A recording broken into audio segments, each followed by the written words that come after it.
Welcome to the Vibrantly You podcast. We're your hosts, Megan Martineau and Caitlin Cipriano. In this podcast, we talk about fitness and nutrition on your motherhood journey. Whether you are trying to conceive, pregnant, postpartum, or beyond, you are welcome here. Nothing is off limits, and our goal is to support you in this important season of life so that you can feel vibrantly you. As a reminder, this information is not medical advice. Please see the show notes for more details. Welcome back to the Vibrantly You podcast. Today, we are going to be talking about weight gain in pregnancy, and specifically looking at this through a mindset perspective. So this is more about how to kind of navigate the weight gain that occurs in pregnancy, not controlling it. Weight gain in pregnancy can be really hard for a lot of people because in general, pregnancy tends to have this sense of a loss of control because your body is changing in so many ways and it's changing very quickly. And so this can feel kind of messy and just hard to wrap your head around, like what is happening, especially if you've had kind of a, rocky relationship in the past with exercise and nutrition. Navigating this and moving forward in pregnancy can be really tough for a lot of people. So today we just want to talk about, different things that are happening both nutritionally and fitness related in pregnancy, and how we can kind of shift that mindset from like wanting to lose weight to supporting your body. Yeah, and I think that's the big thing. I think a lot of people's association with fitness and nutrition prior to pregnancy is either from a place of like sort of like that dieting aesthetics space, or potentially they've maybe been like an athlete and there is like performance, goals that are related. And in both of those situations, like you mentioned, there's this loss of control and like very quick shifts going on. So any mindset related pieces that were there previously only get amplified during pregnancy. Yes, exactly. So we just want to offer today some mindset shifts that you can kind of make as you are going through your pregnancy. Do you want to start with nutrition, Caitlin? Yeah, absolutely. So, like I was kind of previously mentioning, I think a lot of people associate nutrition with a diet, Mm-hmm. right? And we're not dieting in pregnancy.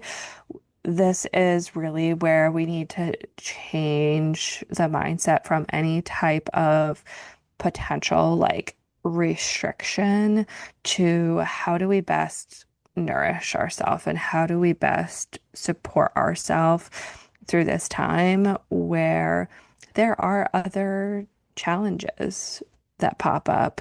A lot of people experience nausea, food aversions, heartburn, potentially gestational diabetes, or other just like concerns.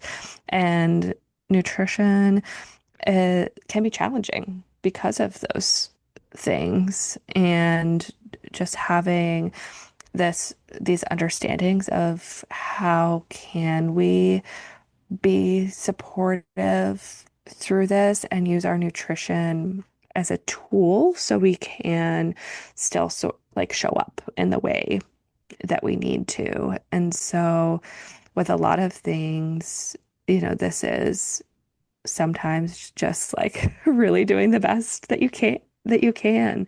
Um, you may not be able to tolerate nice, balanced meals during your first trimester, and the only thing that sounds appealing to you is a bagel, and that's okay. Like you don't have to feel bad about eating the bagel.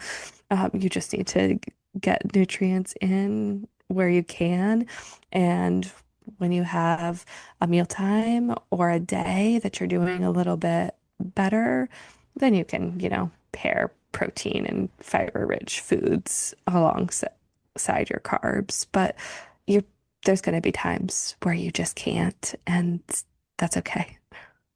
Yeah, I think you brought up a good point too of trying to not feel guilty because I do think that's something that happens for a lot of people, especially when like for years we've been told like don't eat the bagels, it's so carb Yeah, heavy, or just like carbs in general, have been just demonized for decades. And so then it can be really hard when you're like, I need to eat something. Like for myself and for the baby. And this is the only thing that I can keep down. But then you're battling those feelings of guilt because you're like, well, this isn't like quote unquote like good for me. right. And that can be challenging. Yeah, it is. It's so hard for so many people that like guilt and shame around your food choices during pregnancy can, again, just feel really, really strong. And then it can just, again, then lead to like, oh, I'm just not going to eat Hmm. anything. And that can sometimes make some of these symptoms that we're navigating even worse. And so it's like, eat what you can tolerate. If you're surviving off of like bagels during the first trimester, like that is okay. Again, like when you can tolerate other things and get nourishing meals in, like yes, please try to, but also don't beat yourself up about it in the process. Yeah, and I think it's important to remember too that like in the grand scheme of your life, pregnancy is a small little time frame. It doesn't feel small in the moment. It feels like it's never Yeah, gonna end. But, when you kind of zoom out and look at the big picture, like it is like a smaller time frame. And I think sometimes that can be helpful too. Like, even though maybe you're not eating in the way that you hoped or you're used to, just remembering that it's like just a short period. And at that point in time, like calories in is what's the most important thing. exactly. And the amount of food that we need does change throughout pregnancy. And so, if you are someone that has come into your pregnancy being calorie deficit, it is important to then eat more and bring that up to a more, maintenance level of calories for yourself in the um, first and parts of the second trimester. And then as we move into the end of the second trimester and throughout the third trimester, we do want to bring those up a little further. Not anything crazy. It's somewhere between like 200 to 300 calories. I think there's this other misconception that swings the other direction in pregnancy, right? Where it's like you need to eat for two, da da da da. And it's more of like, no, we need to like nourish our body like appropriately so that you can support the needs of the baby and yourself. And so it's not this like, I need to eat like double, right? It's like, I need to thoughtfully spread my food out throughout the day. And as I get into the second and third trimester, probably add an extra snack in. So you probably are going to feel, especially as you get towards the end of that pregnancy, where the like your body is shifting and like you just have less space in your stomach, like you're going to probably need smaller, more frequent meals. And if you're someone that is used to just sort of having like 3 to 4 meals, it might end up looking more like 5 to 6, but it's not necessarily this like huge shift in volume of food. It's just how you're spacing things throughout the day. You may find that you need to split your lunch in half or kind of create these, I call them like snack plates or snack boards, where you're still getting nutrients in, but they're just a little bit smaller portion size spread out, longer duration. Yeah, that's such a good point. I definitely remember being in the third trimester and just being like, I'm hungry, but I get full so fast and it's Yeah. like hard to eat. It is. Yeah, you physically have less space. Your digestion has slowed down.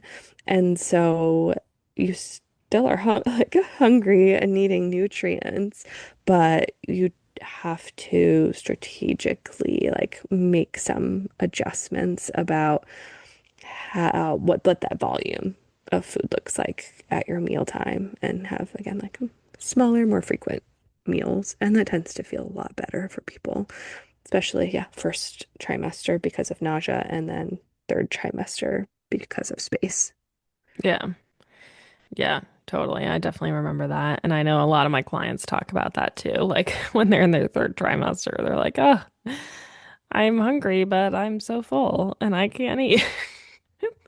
Yeah. I think another thing too, we can talk about fitness in a minute, but I feel like another thing that comes up for people with weight gain is just this like notion of, we've talked about it before, right? Like this like belly only Yeah. pregnancy type of situation where they like only want to gain weight in their stomach, right? And it's like it doesn't work like it doesn't work like that, like you are having more like blood volume and fluid increases and like a lot of these like shifts and that happen where they want to happen, where your body needs to, and the amount of like weight gain that someone has is like what they probably needed and can look different from pregnancy to pregnancy and from person to person. And it's so variable. Yeah. And I think it's also important to just like not compare yourself to other people of like Yes. what some people are eating even. You're like, wow, like she's pregnant and she's eating salads and the thought Yeah. of eating a salad makes me want to barf my brains out. Like Yes. yeah, everyone's having a different experience. And I think that's a good segue into fitness too, because that's also an area where a lot of people are like comparing themselves to other folks who are pregnant and what they're doing exercise wise. And don't do that because, again, everyone's having a different pregnancy experience and everyone's coming into pregnancy with a different baseline of fitness. And also sometimes that doesn't matter. Like you could be like a Division 1 athlete, like you're doing all the things and then you get pregnant and your body is like, no, we're not doing this. Or you could be someone who's never exercised before and you're having a pretty smooth, relatively easy pregnancy and your doctor's like, "Hey, I think you should add in some exercise." And you're like, "Okay." And you start exercising and everything goes smoothly and you can work out up until your due date. Like it can be that seemingly random, because it really depends on how your body, um, handles pregnancy. But I do think, like, fitness wise, it can be really hard to shift your focus and your goals from aesthetic goals, like maybe you've been trying to put on muscle, um, or maybe you have been trying to make your body smaller, trying to lose weight. Um, and now your body is getting bigger. And so that can be a really hard thing to wrap your head around of like, okay, like maybe you have been losing weight. That's been one of your goals, and you've been watching the scale go down, and your clothes are fitting better, and like that's giving you some, motivation to keep going, and you're like feeling those wins, and then you're pregnant and things start going the opposite way. That can be hard. And it can also like not be motivating to keep going because you could be like, well, what's the point? I'm just gaining weight anyways, what's the point? And so I think it Yeah. can be important to remember that like the point of exercise in pregnancy is to support your body, just like with nutrition. Your body is going through so many changes, especially in pregnancy. It's going through a lot of postural changes. Our center of gravity shifts up and out during pregnancy. So this changes our overall posture. It changes the way different muscle groups are firing and It can lead to different aches and pains, low back pain, pelvic floor dysfunction, things like that. So we want to use exercise in a way to support all those changes that are happening to help our body function better, and help you feel better, and also help you get ready for birth and postpartum. Because, something I always say is that your postpartum recovery starts in pregnancy, even if those are just small little things that you're doing. Yeah, and I think it's just about like managing your expectations with your movement, depending where you've like come in to it from. Like if you were someone where you were exercising to lose weight, like you said, like being like, okay, like that is not a goal, that is serving me anymore right now. And just like being like, now I am shifting to, like you said, support the like function to help manage aches and pains, to be able to like support your mental health through movement and just like you said, you know, goals that are maybe performance related. It's a new set of goals and expectations. And yeah, also like using it sort of as like prehab, during your pregnancy to be able to hopefully get back into what you want to be doing again a little sooner Yeah. postpartum.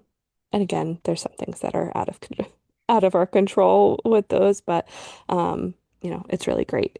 The literature and strength training now during pregnancy really showing the positive benefits that you talk about all the time. It's nice to see. It's like catching up a little bit Yeah. now.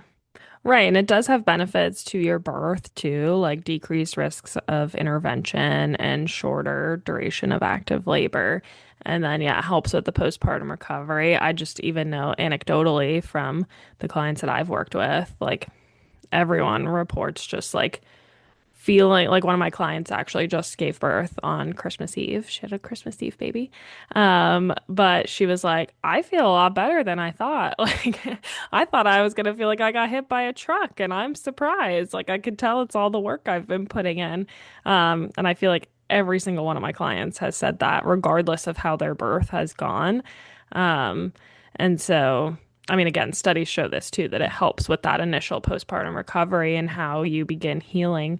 So just like that's kind of where the goals shift, right? So rather than having these like performance goals where you're like trying to hit PRs or like hit a certain weight or put on muscle, it's more like, okay, what am I doing now that's going to help me in my birth, potentially reduce interventions, reduce the active labor time, and how is it going to set me up for postpartum? I do think too, something that can be hard for people fitness wise is when they do start to run into aches and pains. For a lot of people, this can start as early as the beginning of the second trimester. I feel like for most people, it occurs more around like 25 to 28 weeks, like at the start of the third trimester. But especially if you've had a relatively easy pregnancy up until that point and you have been able to stay active and do the workouts that you were doing previously, then you hit a point where like, you're in pain and you can't do the things that you've been doing. And like maybe mentally, you've been in a really good place of like, I'm staying active, I'm doing all these things, I feel really good.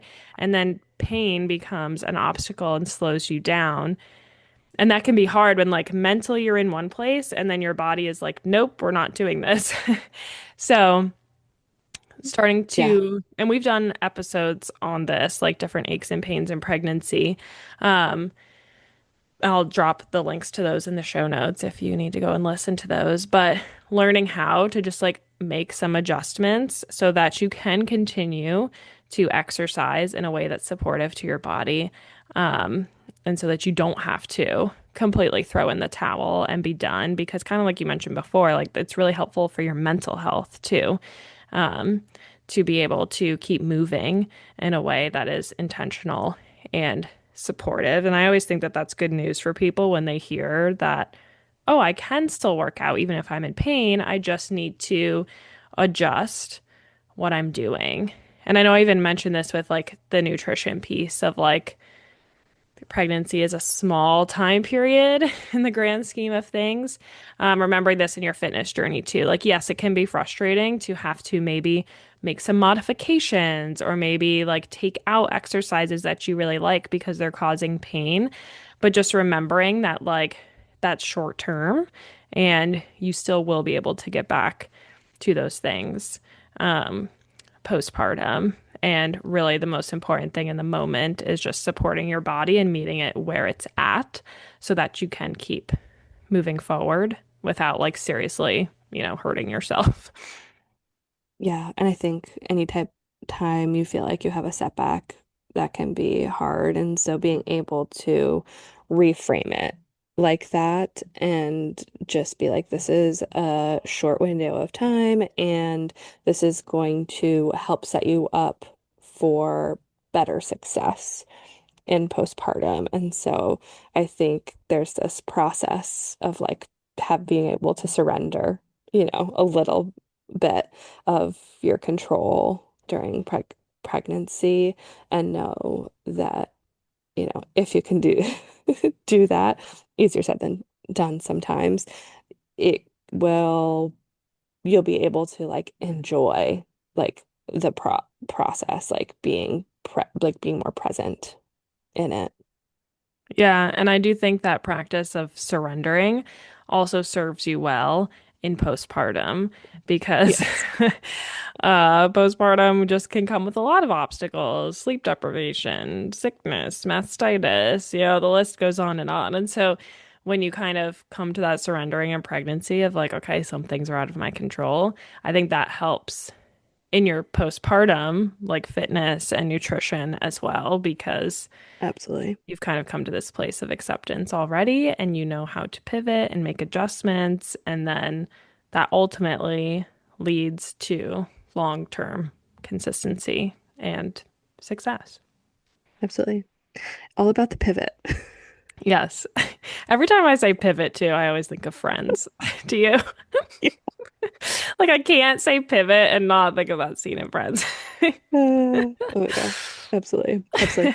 Well, I think hopefully this is a really like helpful conversation for people to listen to, whether you're currently in the like throes of pregnancy or you're just looking for some um, guidance and what to potentially like expect during that time frame for your fitness and nutrition and kind of navigating some of those messy and hard topics. If you have any questions, you want to get in touch with Meg or myself, you can find Meg over on Vibrant Mama Wellness on Instagram, and you can find myself over on Instagram at Wholesome Huntress Nutrition. Please feel free to share this episode with a friend, and we will see you back next week.